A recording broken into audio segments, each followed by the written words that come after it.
What the fuck is sleep apnea? Sleep apnea is when your dumbass throat collapses like a folding chair the second you fall asleep.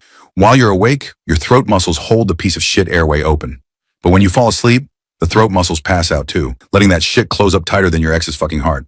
Air barely squeezes through, making your soft palate vibrate like a dying lawnmower. That's snoring. But for some unlucky fucks, it closes completely, cutting off your damn air like it's trying to kill you in your sleep. Your brain goes, "What the fuck?"